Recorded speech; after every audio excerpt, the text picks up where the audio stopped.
In the time since they defeated the pigs who stole their eggs, Red and his friends Chuck and Bomb have become the protectors of Bird Island, engaging in a prank war with the rivals on Piggy Island. All of that changes, however, when Leonard, the leader of the pigs, shows up on Red's doorstep to inform of the discovery of a third island, Eagle Island, home to a tyrant known as Zeta, who seeks to destroy both Piggy and Bird Island to turn them into her own personal amusement parks. Zeta also seems to have a bizarre past with Mighty Eagle. So, Mighty Eagle is drafted to a team alongside Chuck, Bomb, some pig assistants, and Chuck's sister Silver, whom Red had a bad speed dating experience with, in order to help take out the ice ball launching weapon from Zeta's island. This is Angry Birds 2, or the Angry Birds Movie 2. No subtitle needed, apparently. So, yeah, like I said, I don't think I ever mentioned, maybe mentioned once before, I did see the first Angry Birds movie. I didn't see it in theaters. I caught it on Netflix, and to be honest, it felt like a good Netflix movie because, while there were some decent points in it, overall the film was pretty mundane, and I can pretty much say the same for this. I did think there were some really good points in this. I think there was a lot more humor in this one. We didn't have weird bits where it's just like, okay, we have the character Terrence, who's voiced by Sean Penn, and he's voiced by Sean Penn, but all he does is go the whole time. So, I mean, Terrence is in this, but he's not really prominent in that. In fact, there's actually a subplot with Terrence's children or Terrence's daughter Zoe, who loses 3 eggs that are her younger siblings, and needs to team up with her friends, and they go on a little adventure of their own. And they actually wind up coming back to play a part in the climax. But yeah, they're sort of awestruck by Red. Red is the big hero. And then when Leonard starts approaching the birds with this offer for a truce, many of them are actually accepting of it, but Red isn't. He sees it as possibly another prank. But really it's because he's afraid that if there's a truce declared, people aren't going to like him anymore. Exactly, he'll go back to being the most reviled person on the island. Well, the most reviled bird on the island, I should say. And on top of this, this is where the speed dating bit comes in, because Chuck and Ba try to kind of assuage his fears a little bit, say, hey, come on, we could have some fun. And it's there that Red meets Silver, but he doesn't realize she's Chuck's sister until much later. And Chuck and Silver have like this weird relationship because they're very buddy-buddy and everything. And there's one point though they start doing this tickle game, and it gets like a little disturbing. Even like the others kind of like, that's kind of creepy.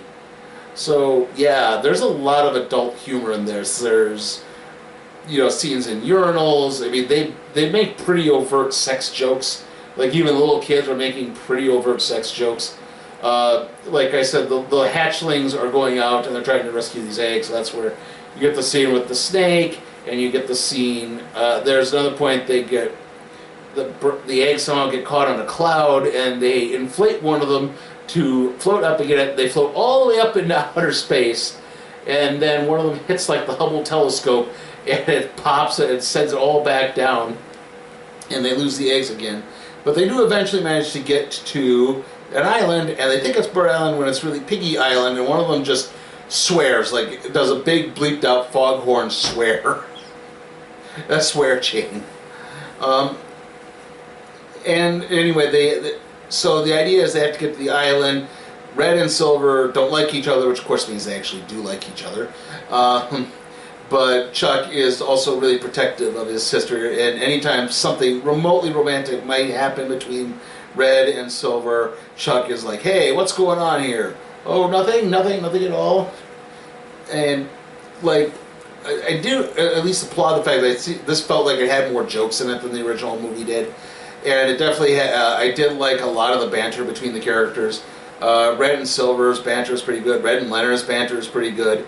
I like the fact that Leonard does seem to be accepting of the birds. Like, he's honestly there to try to make a truce in all of this. He doesn't seem to be, yeah, it's not like, oh, like the whole tagline was enemies must become frenemies, but really they pretty much, Leonard is trying to be a friend throughout most of this. The other 2 pigs are Leonard's assistant Courtney, who's voiced by Aquafina, and Leonard's quartermaster, Gary, he's the one who invents like the invisibility spray, and the eagle detector, which detects an eagle that's nearby. Unfortunately, because it detects mighty eagle, it just goes off and off and off and off, and it won't shut off until the eagle's at least 100 miles away for another hour. So, yeah, it's like all the gadgets really don't work. And then there's some other hilarious bits, like they have the giant, obviously, if you've seen the bit with the giant bird costume. Now, yeah, I will admit, too, some of the other problems with the jokes in this are, a lot of them are in the trailer, and it's a lot of the really funnier jokes. But thankfully, the humor, there's enough backup humor, I think, to help with this. That being said, the plot is still very flimsy, and it really doesn't, yeah, it really kind of just ebbs and flows a lot. I mean, to be honest, I was more interested in the subplot with the hatchlings and the eggs than I was with the main plot in this. I mean, everything kind of goes just kind of according to script. The big revelation with Zeta is Zeta is Mighty Eagle's ex-fiancé. He left her at the altar, but it's later revealed that they had a daughter. So, yeah. Eventually the birds do manage to stop everything, and Mighty Eagle and Zeta actually do make up. When Mighty Eagle saves the daughter from the explosion.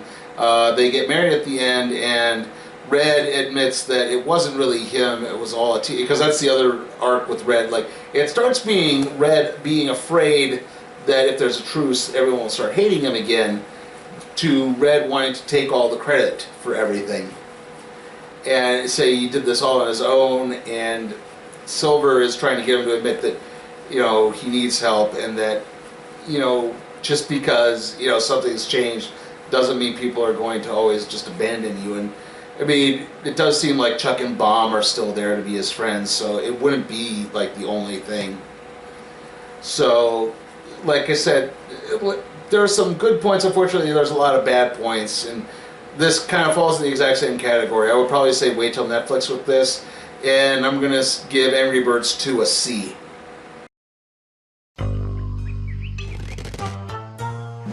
New Sunkist Angry Birds Tetra Packs in apple, orange, grape, and mango flavors.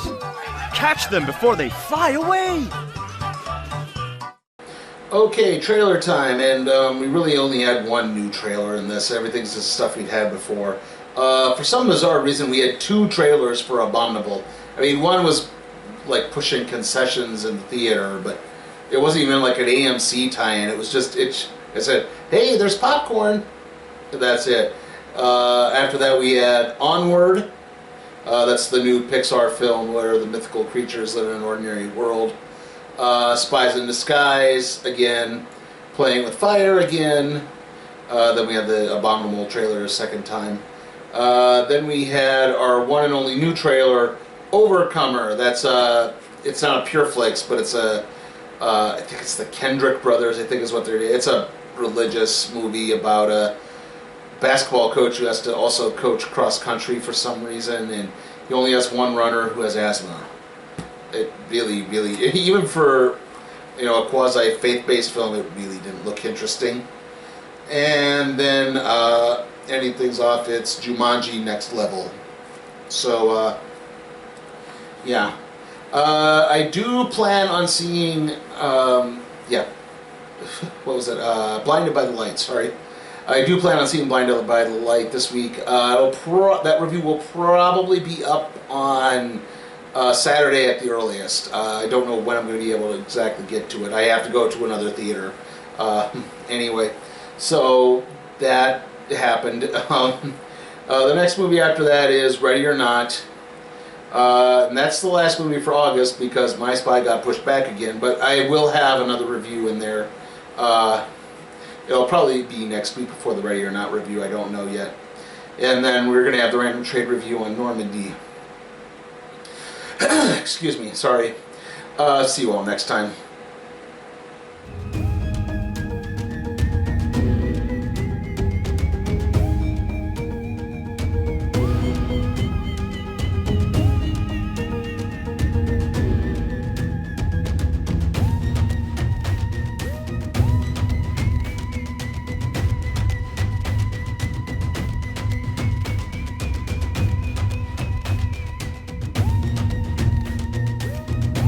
Hey guys, check out my Patreon and see how you can request a movie for me to review, even if it's some stinker like A Dog's Way Home or the Sonic the Hedgehog movie. Also, if you like what you see, give the video a like, share, subscribe, and don't forget to ring that notification bell.